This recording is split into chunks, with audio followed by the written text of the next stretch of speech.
Ex serviceman league के सदस्यों ने किया सर्वसम्मति से अपने प्रतिनिधियों का चुनाव। हरियाणा एक्स सर्विसमैन लीग के सदस्य आज गोहाना के देवीलाल स्टेडियम में सोनीपत ब्लॉक के HES सेल चुनाव के लिए एकत्रित हुए। देवीलाल स्टेडियम में मौजूद एक्स सर्विसमैन के अनुसार आज का चुनाव RO कर्नल जयसिंह की देखरेख में संपन्न किया जाना था, लेकिन कई ब्लॉक से आए एक्स सर्विसमैन ने 8:30 से 12:30 बजे तक चुनाव कमेटी का इंतजार करने के उपरांत 4 ब्लॉक से आए एक्स सर्विसमैन द्वारा कथुरा ब्लॉक से नायब सूबेदार अजीत सिंह, मुडलाना ब्लॉक से नायक ईश्वर सिंह, गोहाना ब्लॉक से सूबेदार नरेश कुमार को सर्वसम्मति से अपना प्रतिनिधि चुन लिया, जिसकी सूचना प्रतिनिधियों द्वारा RO कर्नल जयसिंह को भेजने की जानकारी दी गई। इस दौरान एक्स सर्विसमैन प्रतिनिधियों ने पूर्व में हुए चुनाव पर सवाल खड़े करते हुए कमेटी द्वारा घोटाला किए जाने के आरोप भी लगाए और यह भी कहा गया कि पूर्व में बनी कमेटियों द्वारा किसी भी जरूरतमंद एक्स सर्विसमैन परिवारों को सहायता नहीं दी गई। इस मीटिंग के दौरान दलबीर गंगाना, अजीत खासा बरोदा, महावीर सिंह और राम कुमार मलिक ने पूर्व प्रधान पर गंभीर आरोप लगाते हुए नए चुने गए प्रधानों के माध्यम से एक्स सर्विसमैन लीग से जरूरतमंदों को लाभ दिलवाने की बात कही। इस दौरान ईश्वर बुटाना, नरेश गंगाना, रोहतास मलिक, मिर्जापुर खेड़ी, करमपाल आहुलाना, अनूप आहुलाना, बलवान शामड़ी, रणवीर मोई, जगबीर जांगड़ा, गोहाना, वजीर बरोदा सहित भारी संख्या में एक्स सर्विसमैन मौजूद रहे। आज का जो मुद्दा है ये पूरा हरियाणा एक्स सर्विसमैन लीग है, जो कि ये संस्था बहुत पुरानी है और इस संस्था के अंदर काम कर रहे लोग, जैसे पहले इसमें रामचंद्र नरवाल अध्यक्ष 15 साल से सर्व समिति से बनाते आ रहे हैं और उसमें मैं महावीर सिंह एक्स सर्विसमैन उसका सदस्य हूँ। उन्होंने हमारे साथ क्या किया कि हमारे से 30 रुपये की पर्ची कट गई, उसके बाद 100 रुपये का वो कट गया कि तो आप लोगों को वो दिया जाएगा कार्ड, लेकिन वो कार्ड नहीं दिया हमारे को और वो ना रजिस्ट्री में ही नहीं हुई और वो पैसा हमें नहीं पता कहाँ गया। और आज जो ये इकट्ठे हुए हैं, इस इलेक्शन की घोषणा की गई, रामचंद्र नरवाल साहब ने ये कहा गया कि भाई हम इनका जो ब्लॉक में है मेरे बराबर का कोई लड़ने वाला नहीं है ना कोई लायक है। तो सूबेदार अजीत खासा है बड़ौदा से, इन्होंने फार्म भरा है। वो फार्म इसलिए भरा है कि भाई ब्लॉक में काबिलियत कौन है कौन नहीं है उसके लिए फार्म भरा गया है। तो इनको धमकी दी गई कि भाई आप अपना फार्म या तो उठा लेना, मैं कैंसिल करा दूंगा, लेकिन वो फार्म भी कैंसिल करा के देख लिया उन्हें और आज वो यहाँ पर नहीं पहुँचे। यहाँ का टाइम रामचंद्र नरवाल जी, कैप्टन रामचंद्र नरवाल जी का दिया हुआ है, लेकिन वो विपक्ष नहीं पहुँचे। आज वहाँ पर बैठे कुछ लोगों को गुमराह कर रहा है कि भाई वहाँ का तो इलेक्शन हो लिया और मैं सर्व समिति से चुन दिया गया।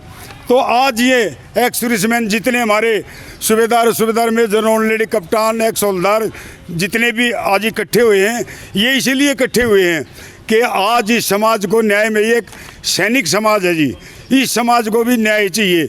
लेकिन उन्होंने हमारे साथ इस किस्म की घटना करी है, लेकिन आज वो विपक्ष में आया नहीं, इसलिए इकट्ठे हुए हैं कि आज सूबेदार अजीत खासा को इन पर लिख करके अपने साइन कर करके और सबको देंगे। इनको सर्व समिति से आज कथुरा ब्लॉक का अध्यक्ष चुना जाएगा। जो अभी मेरे भाई ने बताया ये बिल्कुल तकरीबन 99% सही की सही बातें हैं। सिर्फ इसमें फ़र्क एक रह गया एक पॉइंट का कि ये रजिस्टर्ड है या नहीं। ये IGL दिल्ली हमारी एक हेड जो इंडिया का ऑफिस है उसके थ्रू ये रजिस्टर्ड है। डिस्ट्रिक्ट सोनीपत का ये रजिस्टर्ड ऑफिस है, जिसको हमारे टाइम में जो भाई बता रहा था कि 45 लाख का हमने ख़रीदा था, वो प्लाट ख़रीदा था ऑफिस बनाने के लिए, क्योंकि पहले हम किराए पे रहते थे। उससे पहले मैं इसी संस्था का उपाध्यक्ष रह चुका हूँ। जी, आप इसके उपाध्यक्ष रहे हैं, लेकिन आज जो ये अध्यक्ष चुना गया है इसको मान्यता कौन देगा? इसको मान्यता अब हमें इसकी लड़ाई जो है आगे जा कर के पहले अपने जो रजिस्ट्रार है उसके सामने रखनी पड़ेगी। वो अगर इसके सहमत हो जाते हैं हमारी मैन पावर के हिसाब से तो बेस्ट है, अगर नहीं होते हैं तो फिर हमें कोर्ट का सहारा लेना पड़ेगा। मैं मुडलाना ब्लॉक से लीग का मेंबर था, उसके बाद सोनीपत लीग का वाइस प्रेसिडेंट बना। हमने जब खाता चेक किया रामचंद्र साहब ने जब चार्ज लिया 76,755 रुपये हाजिर थे, लेकिन अभी लास्ट मीटिंग में उनसे हिसाब करने लगे तो हिसाब दे दो, हिसाब नहीं दिया 3 साल से। अभी बोल रहे हैं उसमें सिर्फ 20 लाख रुपए बाकी हैं, 40 लाख रुपए उन्होंने दे दिए सिक्योरिटी के नाम जो कैश ले रहे हैं, और बाकी के पैसे हजम हो गए। ऐसे ही जो हेडक्वार्टर है हमारा रोहतक में, उसमें 75 करोड़ रुपया था, उन्होंने गमन किया। लॉकडाउन के अंदर 4 लाख की चाय पी हुई दिखा दी, जबकि घर से कोई नुमाइंदा नहीं निकला उस टाइम पे, और वो वहाँ बैठे बैठे 4 लाख की चाय पी गए।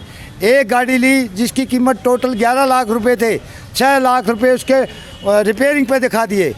अभी फिर इलेक्शन आ गया, इलेक्शन में हमने 4 ब्लॉकों से फार्म भरे। मुरलाना ब्लॉक से भाई नायक ईश्वर सिंह जी, और कथूरा ब्लॉक से नायब सूबेदार अजीत सिंह जी, और गोहाना से सूबेदार नरेश और सूबेदार श्रवण, इन्होंने भरे फार्म। तो इनके फार्म कैंसिल करा दिए गए सारों के, क्योंकि तानाशाही है। कारण हम 17 तारीख को फार्म भरने के लिए गए, हमारे को डेट नहीं बताई गई, हम चुपचाप वो फार्म भरे थे, हमने पता लग गया गुप्त सूत्रों से, और हम फार्म भरने के लिए चले गए। ओरिजिनल डॉक्यूमेंट लेके गए, सभी के फार्म जमा कराए, लेकिन हमारे को आगे भी कोई कार्रवाई नहीं बताई गई।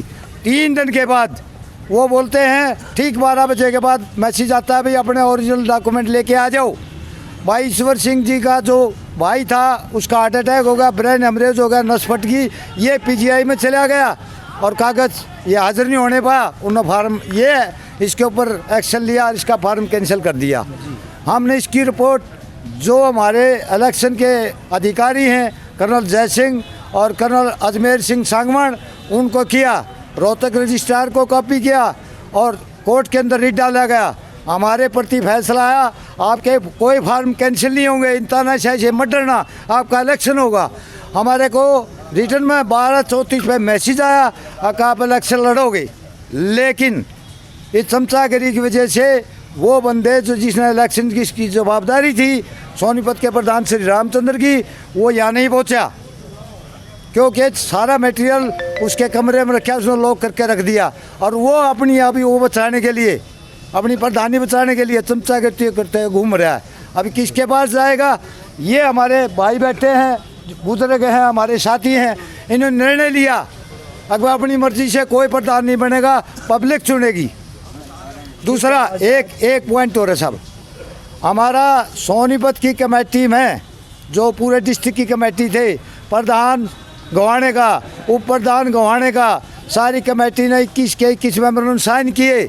और गोहाना में इतनी जनसंख्या एक्समैन की है, पूरे सोनीपत डिस्ट्रिक्ट में नहीं है, हम सभी के आधे में है। हमारे को प्लाट चाहिए, हमारे को आधा पैसा चाहिए, जबकि उससे पहले सोनीपत को 45-40 लाख का मकान हमने पैसे दे करके लिया गया और सोनीपत को दे दिया।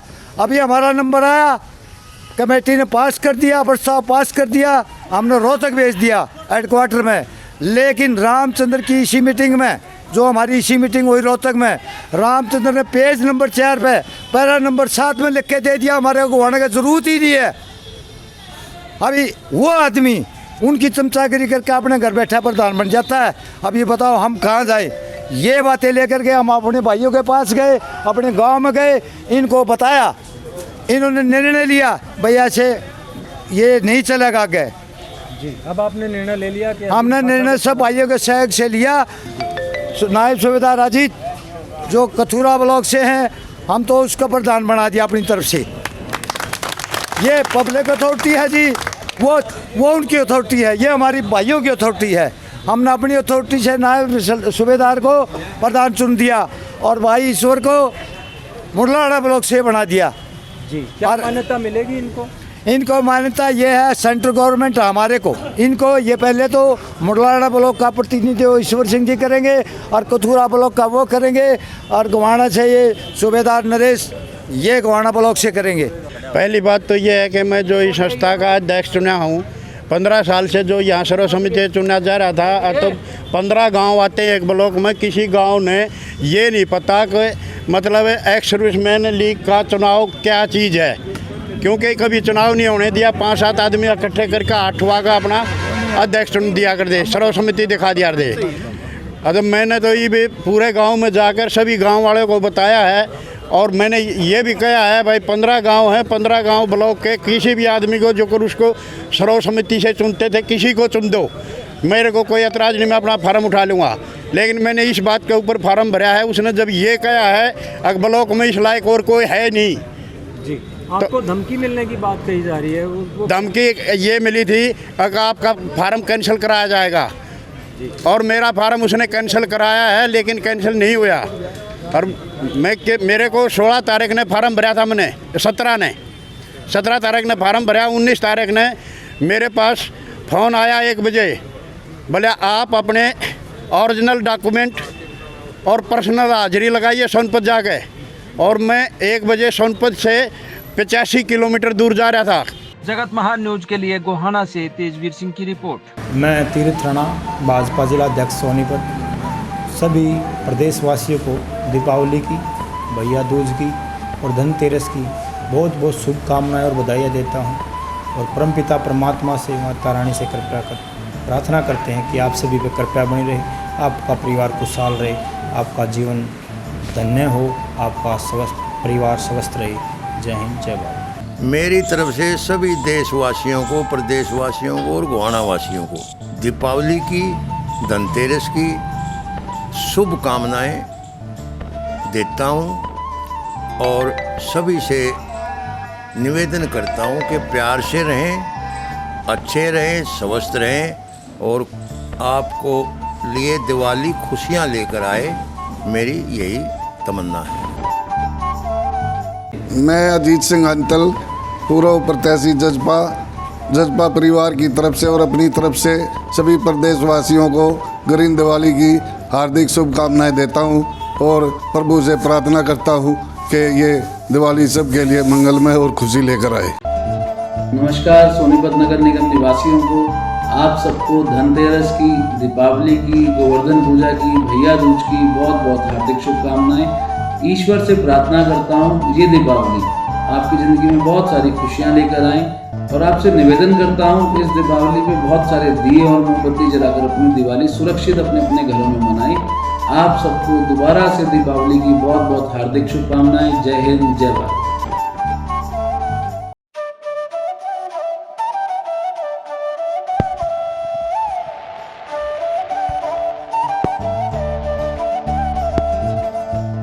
दीपावली की बहुत बहुत शुभकामनाएं।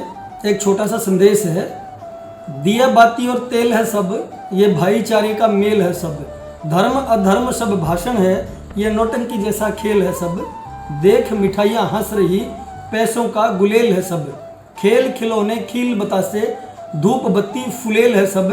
धुएं में दम घुट रहा, ये आतिशबाजी मैल है सब। यात्रियों को मिले दुआएं, दौड़ रही जीवन की रेल है सब। बहुत बहुत शुभकामनाएं। एक तो सबसे पहले सभी को, गोहाना वासियों को, अपने सोनीपत वासियों को दिवाली की शुभकामनाएं। यही है हमारे तो दिवाली के अवसर पर एक तो नाके लगाए गए हैं स्पेशल और राइडर लगाई गई हैं और पेट्रोलिंग बढ़ा दी हमने बाज़ारों में जो भीड़ भाड़ का इलाका है। और यही करें हम तो अपने भाईचारे से ठीक मनाएं, कम से कम प्रदूषण फैलाएं। जो पटाखों पे बैन है उसको ना चलाएं, अगर उसको चलाएंगे तो फिर हमें उसके अनुसार कार्रवाई करनी पड़ेगी।